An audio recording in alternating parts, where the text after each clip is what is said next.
আসসালামু আলাইকুম। So right now ঠিক এখন থেকে আমি ধরে নিলাম আপনিই হবেন হচ্ছে বাংলাদেশের নেক্সট মিলিয়নিয়ার। এটা কোনো জোকস না, এটা রিয়াল কথা আমি আপনাকে বললাম। ইয়েস, হ্যাঁ, এটা 100% সত্য। আপনিই হবেন হচ্ছে বাংলাদেশের নেক্সট মিলিয়নিয়ার। এর জন্য জাস্ট আপনাকে যেটা করতে হবে, আপনার ভিতরে ডিসিপ্লিনটা আনতে হবে অ্যান্ড আমি যা যা বলবো কথাগুলোকে মেনে চলতে হবে। যদি কখনো আপনি এমনটা মনে করেন যে আরে এ কে বলছে এটা আমি মানবো না, আমি একটু এটা নিজের মতো করে মানি, তাহলে হবে না। আমি আপনাকে কথা দিতে পারি, আপনি যদি জাস্ট একটা বছর সম্পূর্ণ আমার কথা অনুযায়ী চলেন এবং ট্রেডিং করেন, আপনিই হবেন বাংলাদেশের next millionaire. So hey guys, আমার নাম হচ্ছে সাদিকুল। আমি বিগত 4.5 বছর ধরে ফরেক্স ট্রেডিং করে যাচ্ছি অ্যান্ড 2 বছর ধরে জাস্ট আমি ইউটিউবে মেন্টরশিপ করে যাচ্ছি অ্যান্ড রাইট নাও আমার এভরি উইকে ফরেক্স থেকে প্রফিট আসে অ্যারাউন্ড $5,000 এভরি উইক। আমি আমার পরিচয়টা এর থেকে আর বড় করে দিলাম না, যতটা ছোট করে দেওয়া যায় ঠিক ততটা ছোট করে আমি দেওয়ার চেষ্টা করলাম। সো এই কোর্সটা যারা করতেছেন, এই কোর্সের হচ্ছে 2টা ভার্সন হবে। যারা এই কোর্সটা কমপ্লিট হওয়ার পরে যারা কিনবেন তারা হয়তো রেকর্ডিং ভার্সন পাবেন, বাট রাইট নাও যারা শুরু থেকে করতেছেন তারা একদম লাইভ ভার্সনটাই পাচ্ছেন।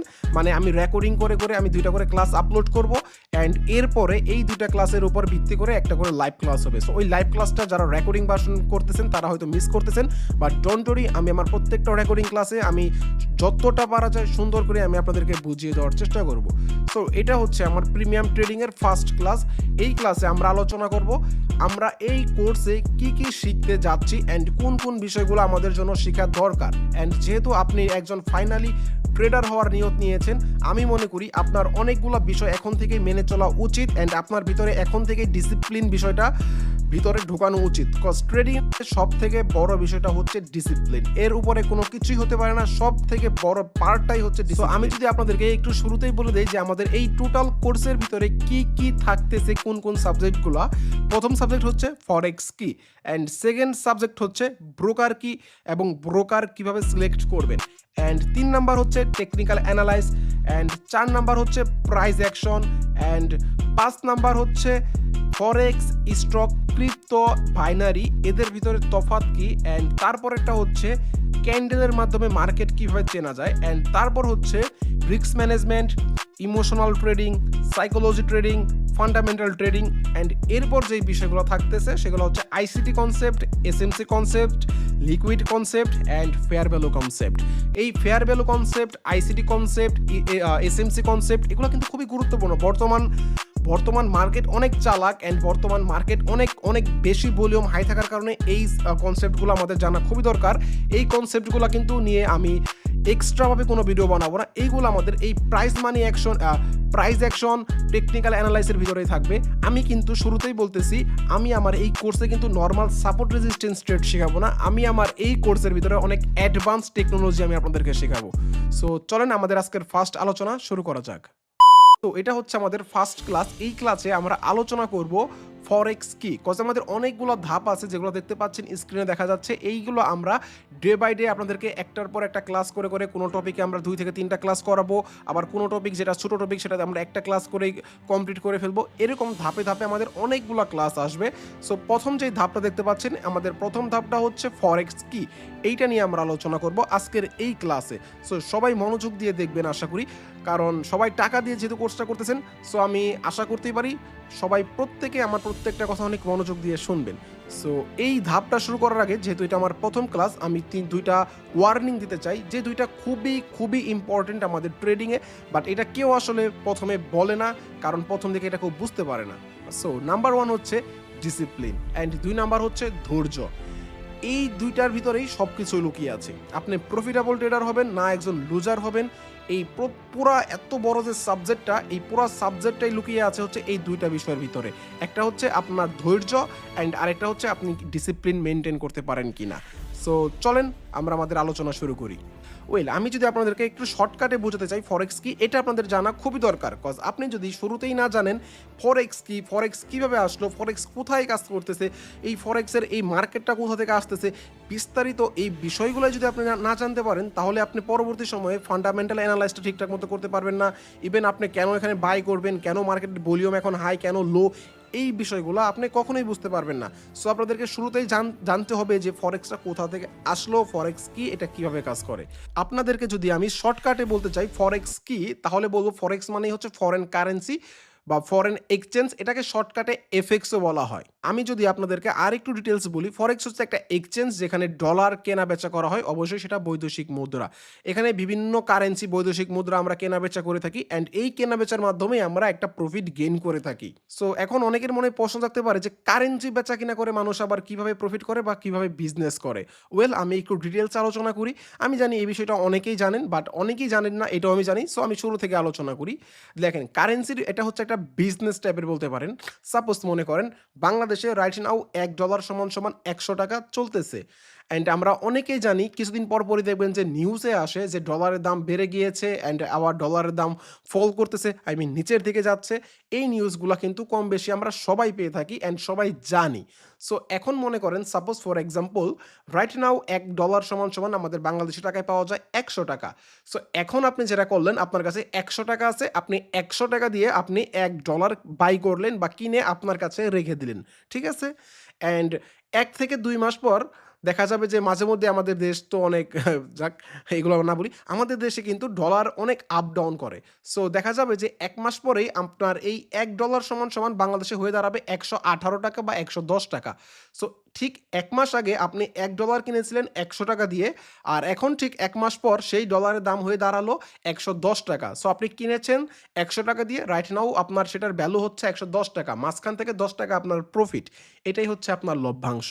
সো আশা করি কারেন্সি বিজনেসটা কেমন হয় এটা আপনারা বুঝতে পারছেন। সো আপনি যদি এখন ফরেক্স মার্কেটে প্রবেশ করেন তাহলে সেখানে দেখতে পারবেন কারেন্সি বিজনেসের পাশাপাশিও সেখানে মেটাল রয়েছে, বিভিন্ন উপাদান রয়েছে, বিভিন্ন ইউএস স্টক রয়েছে, এছাড়াও ক্রিপ্টোকারেন্সি রয়েছে। তাহলে ফরেক্স যদি ফরেন কারেন্সি হয় তাহলে সেখানে উপাদান বা এই মেটালসগুলো কই থেকে আসলো, এটা যদি আপনাদেরকে আমি একটু ব্যাখ্যা করি। ফরেক্স বা ফরেক্সের শর্টকাট নেম হচ্ছে এফএক্স। এফএক্স যখন প্রথম যাত্রা শুরু করে তখন তাদের উদ্দেশ্য ছিল শুধুমাত্র কারেন্সি বেচা কিনা। বাট যুগের সাথে তাল মিলিয়ে ফরেক্সটা অনেক পপুলার হয়ে যায়, যেহেতু এটা ইলেকট্রিক মাধ্যম। দ্যাটস মিন এরপরে এই ফরেক্সের ভিতরেই আমরা কমিটিক্স পেয়ে যাই অ্যান্ড হচ্ছে বিভিন্ন উপাদান পেয়ে যাই, অয়েল পেয়ে যাই, শেয়ার পেয়ে যাই, ইউএস মার্কেটের স্টক পেয়ে যাই অ্যান্ড এখন তো ক্রিপ্টোকারেন্সিও আছে।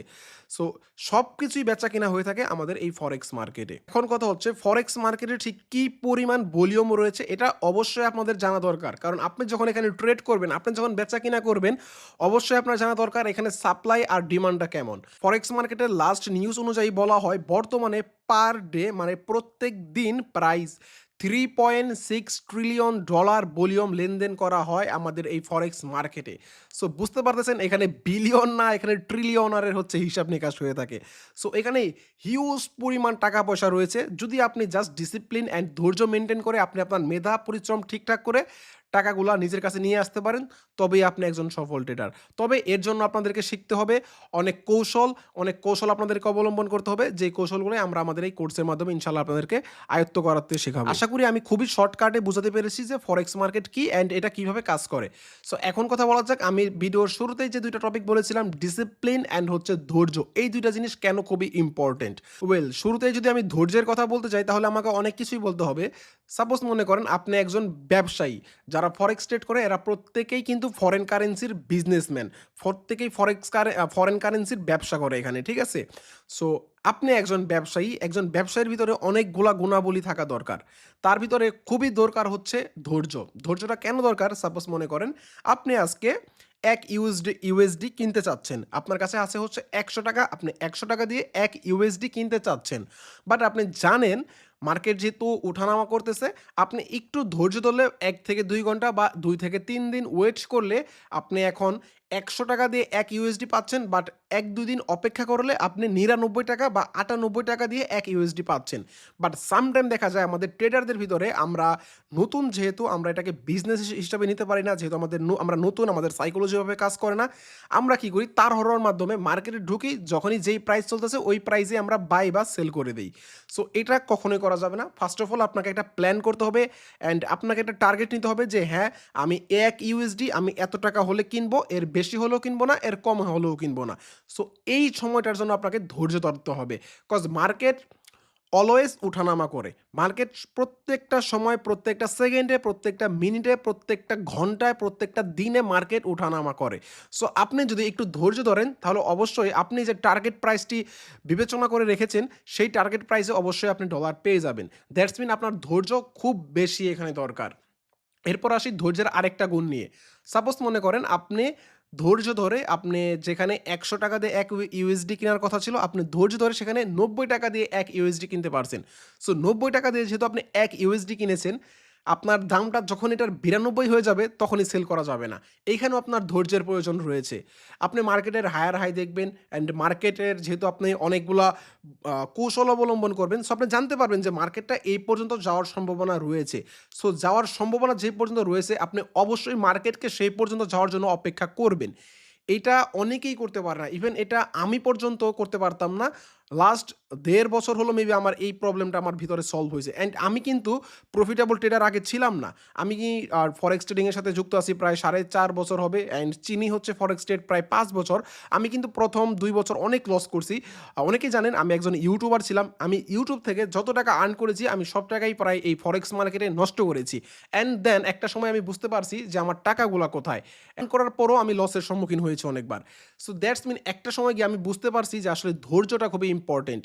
কজ আমি লোকসান নিচ্ছি অনেক কিন্তু প্রফিট রেশিও অনেক কম নিয়ে মার্কেট থেকে বের হয়ে যাচ্ছি। সো একটা সময় গিয়ে আমি বুঝতে পারলাম যে আসলে ট্রেডিংটা এভাবে হয় না। ট্রেডিংয়ে যদি প্রফিট করতে হয় তাহলে আমাকে কি করতে হবে? আমাকে ধৈর্য ধরতে হবে। আমি সাপোজ মনে করেন আমরা যদি ১ ইউএসডির কথা বলি, ১ ইউএসডির দাম হচ্ছে $১০০। আমার টার্গেট আমার এনালাইজ বলতেছে মার্কেট এখানে ৯০ পর্যন্ত আসতে পারে। সো আমি ৯০ এর জন্যই অপেক্ষা করব। আমাকে ওই দিনই ট্রেড করতে হবে, প্রত্যেকদিন ট্রেড করতে হবে বিষয়টা এমন না। আমি ধৈর্য ধরব যেই দিন আমি ৳৯০ য় ১ ইউএসডি পাবো সেদিন আমি কিনবো। এরপর হচ্ছে আমি এনালাইজ করব মার্কেটটা কত দূর অবধি যেতে পারে। সো আমার আমার এনালাইজ অনুযায়ী আমি দেখতে পেলাম মার্কেটটা ৳১২০ পর্যন্ত যেতে পারে। সো আমি অবশ্যই ১২০ পর্যন্ত যদি আমি নাও প্রফিট গেইন করি, অন্তত আমি এর ৫০ বা ৬০% প্রফিট আমি অবশ্যই গেইন করব। সো এই গেইনটা করার জন্য আমাকে অপেক্ষা করতে হবে। কারণ ফরেক্স হচ্ছে রিয়াল মার্কেট। এটা কোনো বাইনারি ট্রেডিং না। বাইনারি ট্রেডিং নামক কোনো গ্যাম্বলিং না এটা যে আপনি প্রতি ক্যান্ডেলে এখানে জুয়া খেলতেছেন। সো আপনাকে এটাকে রিয়াল মার্কেটের সাথে আপনাকে আন্তর্জাতিক ব্যাংকের সাথে আপনাকে ট্রেড করতে হবে অ্যান্ড আপনাকে অপেক্ষা করতে হবে। সো ধৈর্য এখানে খুবই ইম্পোর্টেন্ট। এরপর আসি ডিসিপ্লিন নিয়ে। ডিসিপ্লিনটা খুবই ইম্পোর্টেন্ট কারণ আপনারা যখন মার্কেটে প্রবেশ করবেন দেখবেন যে মার্কেট অলওয়েজ আপ ডাউন করতেছে অ্যান্ড আপনাদের মনে হবে রাইট নাও এখন মার্কেটে যদি বাই করি মার্কেটের উপরে দিকে যাবে অল্প একটুর জন্য দেন আপনি বাই করলেন অল্প একটু প্রফিট নিয়ে বের হয়ে গেলেন এরপর একটু পরে গেল আবার সেল করলেন আবার বের হয়ে গেলেন প্রফিট নিয়ে। এটাকে বলা হয় হচ্ছে স্ক্যাল্পিং। হ্যাঁ, স্ক্যাল্পিং করে অবশ্যই ভালো একটা প্রফিট গেইন করা যায়। তবে ম্যাক্সিমাম ট্রেডারই লুজ করে হচ্ছে এই স্ক্যাল্পিং করতে গিয়ে। মার্কেটে এত বেশি এন্ট্রি নেওয়া যাবে না। মার্কেট থেকে এত বেশি মানে মার্কেটের দিকে চোখও রাখা যাবে না এত বেশি। কজ মার্কেটে যখন আপনি বেশি চোখ রাখবেন তখন কিন্তু আপনার লুপ কাজ করবে। সো ডিসিপ্লিনটা আপনাদের এইজন্য দরকার আপনি ডেইলি একটা টার্গেট নিবেন। যেই ডেইলি টার্গেটের বেশি আপনি ট্রেড নিবেন না। আমি মনে করি যদি আপনি একজন স্ক্যাল্পার ট্রেডার হতে চান তাহলে আপনি পার ডে সর্বোচ্চ ২ থেকে ৩ টা এন্ট্রি নিবেন। এর বেশি কখনোই কাম্য নয়। এর বেশি এন্ট্রি আপনি যখনই নিতে যাবেন তখনই আপনার ব্রেইনটা সাইকোলজির সাথে অ্যাটাচ করবে না অ্যান্ড তখনই আপনি লস করে ফেলবেন। সো দেখা যাবে যে এন্ড অফ দ্য ডে আপনি প্রথম ২ টা ট্রেড যা প্রফিট করেছেন লাস্টে গিয়ে আপনি সব শেষ করে আপনি আপনার অ্যাকাউন্টটাকে গোল-আলু করে ফেলেছেন। সো ডিসিপ্লিন খুবই দরকার। অ্যাজ এ ট্রেডার আপনি এখানে ব্যবসায়ীর মতো করে থিঙ্ক করবেন যে আমার এত প্রাইসে আমি এটা কিনেছি আমি এত প্রাইসে বিক্রি করব। আমার কাছে ডলার আছে $১০০ আমি কখনোই $১০০ দিয়ে পুরা সব কিছু বাই করব না। আমি আরও কিছু পেয়ারের জন্য রেখে দেবো। আমি আমার ম্যানেজমেন্ট ঠিক রাখবো। আমি আমার রিস্ক রেশিও ঠিক রাখবো। অনেক কিছু মিলে একটা ডিসিপ্লিন ট্রেডারের হতে হয়। সো এই বিস্তারিত বিষয় নিয়ে আমরা অবশ্যই কোর্সে আলোচনা করব। কীভাবে আপনারা রিস্ক ম্যানেজমেন্ট করবেন, কীভাবে আপনারা প্রফিট ম্যানেজমেন্ট করবেন। সো ডোন্ট ওয়ারি আমি অবশ্যই এগুলো নিয়ে আলোচনা করব। আমি জাস্ট একটা আপনাদেরকে আইডিয়া দিয়ে দিলাম। সো অবশ্যই আপনারা এই ২ টা জিনিস এখন থেকে আপনারা আপনাদের ভিতরে সেট করে নেন ধৈর্য আর হচ্ছে ডিসিপ্লিন। আপনারা কি জানেন আমরা যখন স্কুলে পড়তাম স্কুলে আমাদেরকে কেন পেটি করানো হইতো? জাস্ট এইটার জন্য যেন আমাদের ভিতরে ডিসিপ্লিনটা আসে। আমরা যেন ডিসিপ্লিন বজায় রাখি। সো এই ছিল আজকের ফার্স্ট ক্লাস। আমাদের সেকেন্ড ক্লাসে আলোচনা করা হবে ব্রোকার কি এবং ব্রোকার কিভাবে সিলেক্ট করতে হয়। সো সে পর্যন্ত সবাই ভালো থাকবেন।